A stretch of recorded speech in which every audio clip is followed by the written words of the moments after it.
Hello. I have a new setup and I'm very excited about it.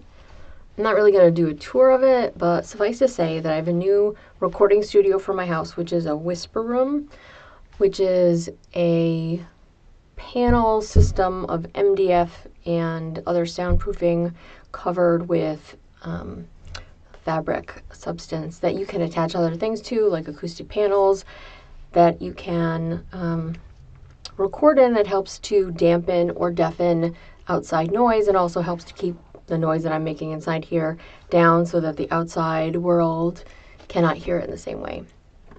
So it has been a rocky few years, and even though for most of 2020, 2021, and some of 2022 I was making hypnosis audios nearly daily, last year, at the end of last year and all of this year, it just went and I wasn't making any at all. So I had a whole bunch of projects that had to get finished. I had a whole bunch of stuff that had to get cleared out, redone. It is almost all completely finished. And now that it is, I finally have time, space, energy to start making videos again. So one of the things that is here in my new little space is a new camera, if I can get this quite right, that maybe you can see allows me to be on screen and allows me to have something else on screen to show a little tiny shiny thing in a way that maybe captures your eye. And that maybe as that captures your eye, you find yourself wondering if you should look at me or if you should look at the thing that I'm showing you. I admit it's kind of dark in here. I'm working on getting some additional lighting, not just the strip lighting behind me, but some lighting that's more directed for the things that I really want to show you guys, the things that I'd really, really like you to focus on. So as I said, though, this is just a trial run to see how things are going to go. You can imagine what that's going to be like, and we will spend some more time. I will spend some more time encouraging you to look at the shiny things that I might show you and to talk about how you might find yourself affected and how good that can be. So whether or not you find yourself looking at that shiny thing that I'm going to put down right there, have to adjust some of the cords as well. It's not completely messy, just a skosh messy. Your brain can think about, maybe it's been a long time since you've heard the sound of my voice. Maybe it's been a never since you've heard me live. Maybe you like the idea that as I talk, you can find yourself simply giving in to a state of trance that feels really amazing. Do you know how to do that? So for a lot of people who are new to hypnosis, they don't necessarily know what it feels like to go into trance. They have an idea based on the media that they've seen over the years or the things that they've read. But a lot of that is not, strictly speaking, what true hypnosis is going to be about. I think that hypnosis is a state of heightened suggestibility where you are possibly, but not always, in an altered state. And the altered state itself can simply be trance-inducing. Some people really like to focus on something. Some people really like to try to not focus on anything at all, to let their mind go blank. Some people think that hypnosis is about relaxation, but that's not true.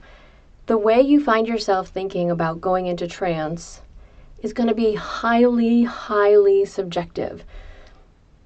And for me, it almost always involves me keeping my eyes open.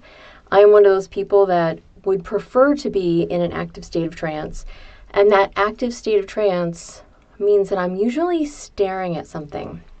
So I'm going to quickly walk you through one of my favorite inductions and my favorite ways to actually go into trance, even though it may not quite look like that to anybody else. So my favorite way is to find a spot in front of me and to stare at it. Sometimes, depending on how close or far the thing that I'm staring at is, I end up seeing double. However you see it, whether you see one of something or two of something, is totally fine. But when I stare at something, I usually end up seeing two of something. And as I see two of something, the items in my peripheral vision around here start getting a little fuzzy.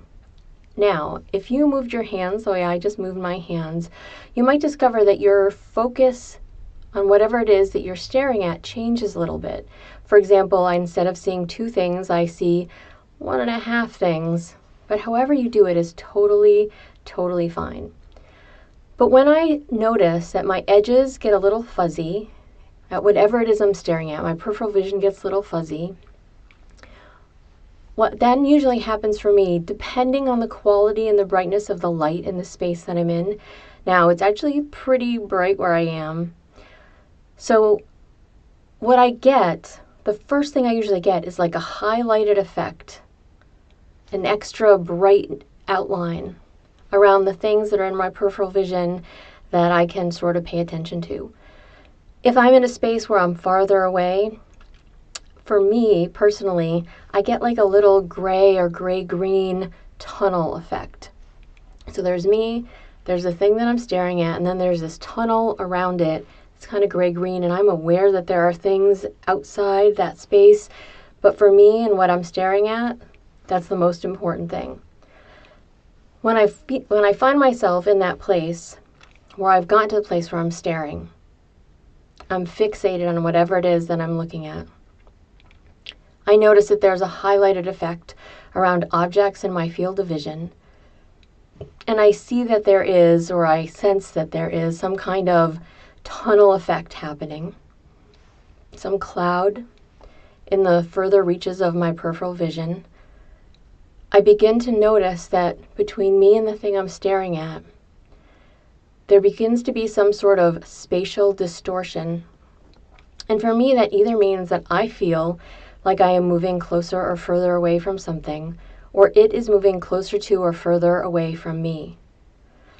Now, no matter how you find yourself looking at something, and maybe your eyes get really tired when you stare at something for too long, maybe you realize that it's just so hard to focus or to concentrate, it's absolutely wonderful if you want to close your eyes. But for me, I like to keep them open. It just feels really comfortable. I can get into this little zone where my eyes are open. I'm looking at something in particular, but I'm not really aware of much going on. Sometimes my eyes do other crazy visual things, like other things in my peripheral vision begin to jump up or jump down depending on what they are and how bright they are. But let your unconscious mind pay attention to what it is that you actually and actively experience when you're in trance. Because everybody's experience is going to be a little bit different than somebody else's. So allow your unconscious mind to get into that place where you're looking at something, your eyes are open, you feel that change, that shift in perspective, or what you're noticing, what you're sensing, what you're seeing, and allow yourself to just experience that as fully as you can. If it feels better for you to close your eyes, go ahead and do it. There's no requirement. I do think that if you're new to trance, it's better to go into a trance state sitting up in a nice stable chair that you're not going to fall out of, as opposed to lying down. If you want to sit up in bed, that's totally great. Sometimes people think that trance hypnosis is actual sleep, so even though the word hypnosis comes from sleep, it has really nothing to do with it, except that it is a state that human beings pass through on their way to and from sleep or our awakeness. So hold on to how interesting it feels for you to be in a state of trance while you just focus by staring at something off in the distance. And when your brain realizes that you have focused on something and you have gone to a new place, whatever that means to you, perhaps your brain can imagine that you weren't quite present in where you were. You can find yourself either deepening that state of trance. That's a terrible metaphor, but I use it all the time and I don't really mind it. Maybe intensifying is a better word. And you can either go more firmly and fully into that state, or you can come out of it. So if you'd like to come out of that now, go ahead. I'm going to count to 5. And if you want to come out of it, you can come out at 5 and be right here, fully aware, fully awake, fully alert, feeling refreshed. And if you would prefer to go more deeply into trance, you can find yourself giving in and letting that state intensify even more. And as it intensifies even more, just enjoy what that's like. So, go ahead and 1, 2, 3, 4, and 5. Whatever you're finding yourself wanting to do right now, notice that it just happens easily and effortlessly. Because your unconscious, which is the part that I'm almost always talking to, is so very good at responding to suggestions that have been given, whether you are wide awake or deeply in trance. And when you notice that you find yourself paying more attention to your unconscious mind, you just might discover that there's something fascinating about letting that tiny part of us, or that massive part of us, I don't know, in the back of our brain, underneath everything. Some people call it the subconscious. I always call it the unconscious. We do things without really being aware of them. Let that part of you embrace how good it feels, first of all, to be acknowledged and spoken to. Second, to realize and recognize that you have immense power over what you think, what you do, how you act, the ways that you respond, what your conscious self can be made to do, and to think about how fun it is to allow that part of you to be able to express itself in ways that, if you're new to hypnosis, you probably haven't done before. So hold on to how good it feels to be where you are. What's the point in doing something if you're not going to enjoy it, right? So let it feel really good to be in that state where your unconscious mind is actively paying attention, is actively accepting suggestions, and feels really good about it.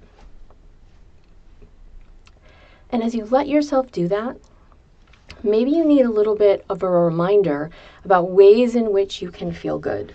So some ways in which you might feel good are to imagine a day when everything just seemed to be perfect. You know, the temperature was right, the humidity was correct, the sky was doing the thing you love. You were comfortable in your skin and in your clothes. Maybe you just had something to eat or drink that made you happier. Maybe you were on your way to do that. Maybe you were meeting up with friends or you'd just done that. Maybe somebody gave you a compliment. Maybe something that you did just turned out so wonderfully today. Whatever it is that makes you feel good, that makes you happy, let yourself experience that kind of moment and let it just kind of flood you. And then when that happens, hold on to it as firmly and as strongly as you can. And then on the count of 10, wake up with that feeling still pervasive throughout your whole system.